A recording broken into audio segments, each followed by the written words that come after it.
बिस्मिल्लाहिर्रहमानिर्रहीम। Dear student, आज की इस वीडियो में हम डिस्कस करने जा रहे हैं क्लास 10th के chapter number 10 heat, specific heat capacity and modes of transfer of heat के रिमेनिंग न्यूमेरिकल।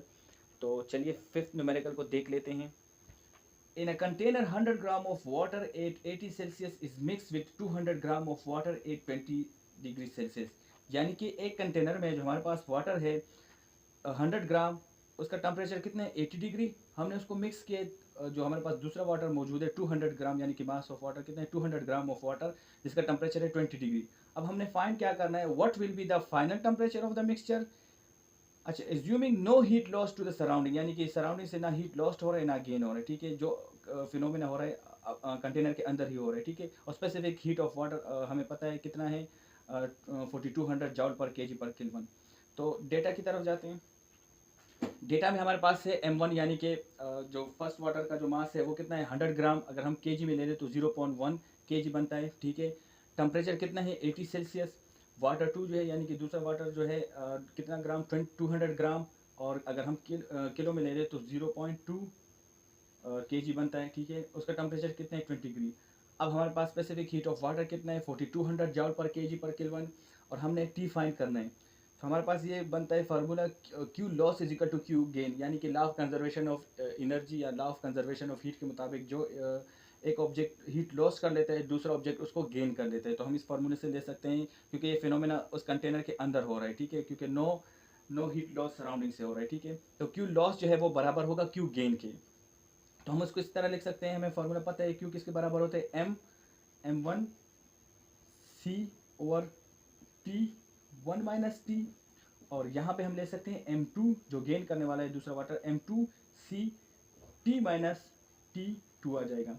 अब यहाँ पे हमने t1 से t माइनस किया, यहाँ से t से t2 माइनस किया, क्योंकि हमें t1 पता है 80 डिग्री है और हमें t2 पता है 20 डिग्री है, और इसके दरमियान में जो आंसर आएगा वो इनके दरमियान में भी आएगा, यानी कि 80 से कम होगा तो यहाँ पे हम फाइनल से इनिशियल माइनस करेंगे, और यहाँ से 20 से ज़्यादा होगा तो फिर इसलिए हमने t माइनस t2 लिया हुआ है, ठीक है।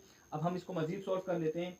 तो हमारे पास यहाँ पे बनते हैं 0.12, और स्पेसिफिक हीट जो है 4200, और T2 कितना है 80 माइनस टी, यहाँ पे M2 कितना है 0.2 आ जाएगा, C कितना है 4200, यहाँ पे T माइनस और 20 आ जाएगा। यहाँ तक ठीक है। अच्छा, जब हम इसको मल्टीप्लाई कर लेते हैं तो ये हमारे पास बनता है 4 to 20, और यहाँ पे 80 माइनस टी आ जाएगा।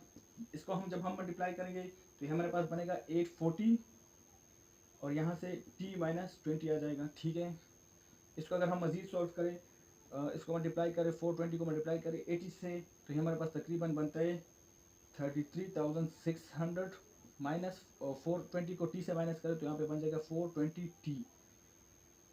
यहाँ पे आ जाएगा 840 को जब हम t से मल्टीप्लाई करेंगे तो ये 840t आ जाएगा, माइनस अगर हम 20 से मल्टीप्लाई करें तो ये तकरीबन आ जाएगा 16,800। अब टी को एक साइड पे कर लेते हैं, तो यहाँ से 840 को यहाँ से 420 को वहाँ पे मूव करेंगे तो 810 माइनस प्लस 420 आ जाएगा। टी इज इक्वल टू, अगर इसको उस साइड पे उसको इस साइड पे लेकर आए तो 33,600 प्लस 16,800। जब हम इनको सम लें तो ये बनेगा 1,260t, और ये हमारे पास आ जाएगा 50,000 तकरीबन 400। 12t को बोथ साइड 1260 को डिवाइड कर लेते हैं तो यहाँ से कैंसिल हो जाएगा, यहाँ पे आ जाएगा हमारे पास फाइनल आंसर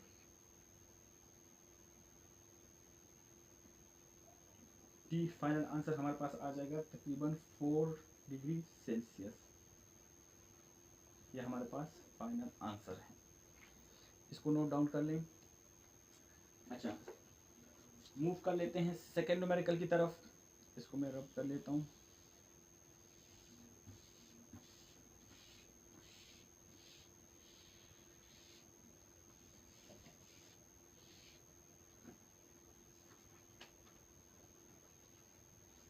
अच्छा, 6 न्यूमेरिकल में है a 200 gram piece of unknown solid cylinder is heated to 110 degree Celsius and then place it into a calorimeter containing 200 gram of water at 20 Celsius.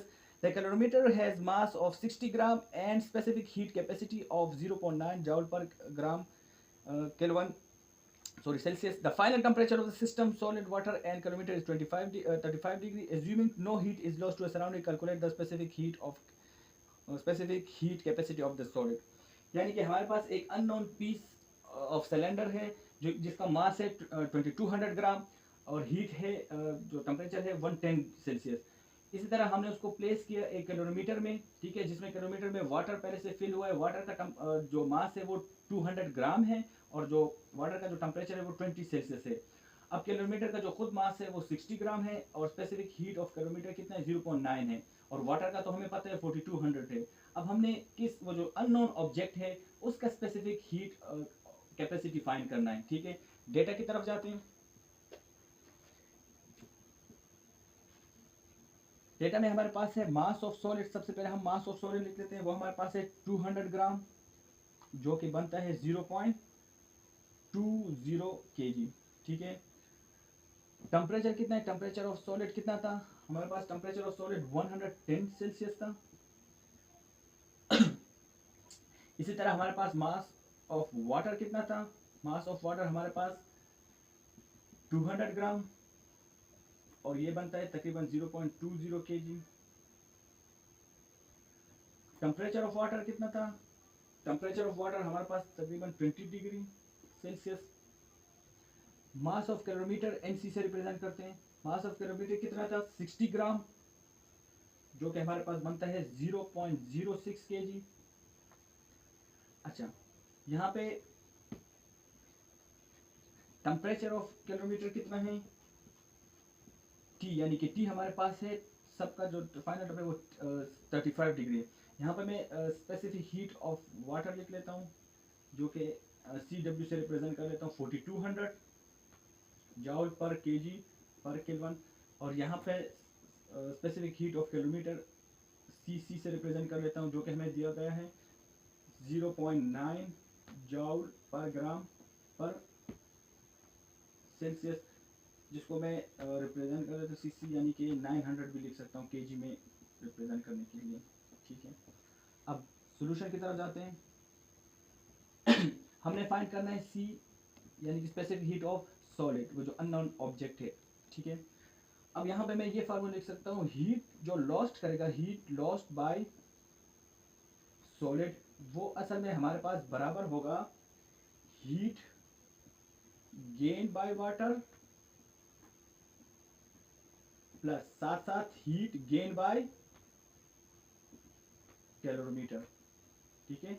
यानी कि जो सॉलिड ऑब्जेक्ट है वो जो हीट लॉस्ट करेगा कैलोरीमीटर में या कंटेनर में रखते हुए, तो वो ये दो ऑब्जेक्ट जो वाटर और जो कैलोरीमीटर है वो गेन करेगा। तो इसको मैं इस तरह लिख सकता हूँ, QS बराबर होगा हमारे पास QW के यानी कि वाटर प्लस QC के यानी कि कैलोरीमीटर। तो इसको मैं इस तरह लिख लेता हूँ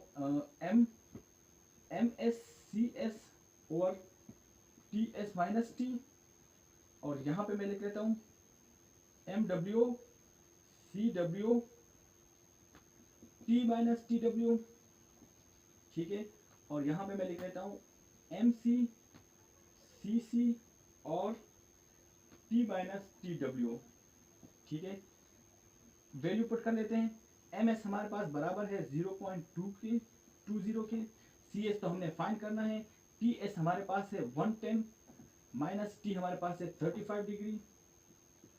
इसी तरह MW जो है वो हमारे पास है 0.20, CW जो है वो हमारे पास है 4200, T हमारे पास है 35 माइनस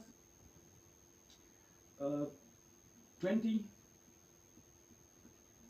प्लस MC हमारे पास है 0.06,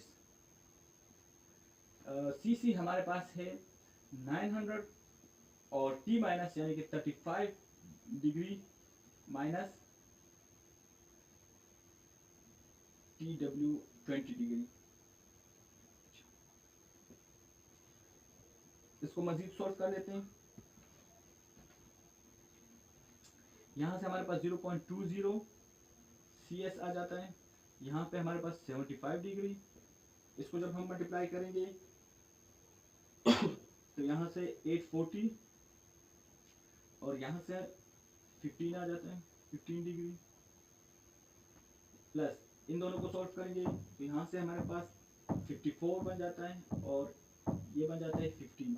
इसको मज़ीद सॉल्व कर लेते हैं तो हमारे पास आ जाता है 75 को 0.15 CSK और यहाँ पे आ जाता है 102 600 प्लस 800, इन दोनों को 15 CS आ जाता है और इनको जब सॉल्व करके तो ये हमारे पास बन जाता है तकरीबन 13,410। 15 CS को बोथ साइड डिवाइड कर लेते हैं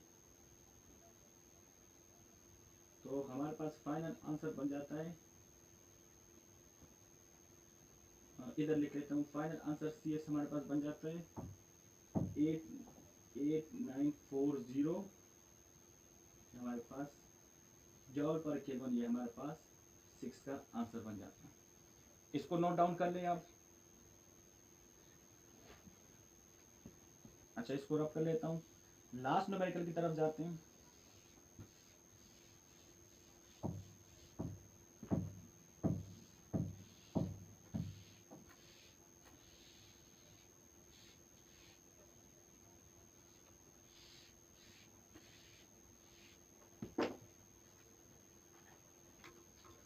अच्छा, 7 न्यूमेरिकल है, a hot steel rod is cooled by plugging it into cold water as shown in figure.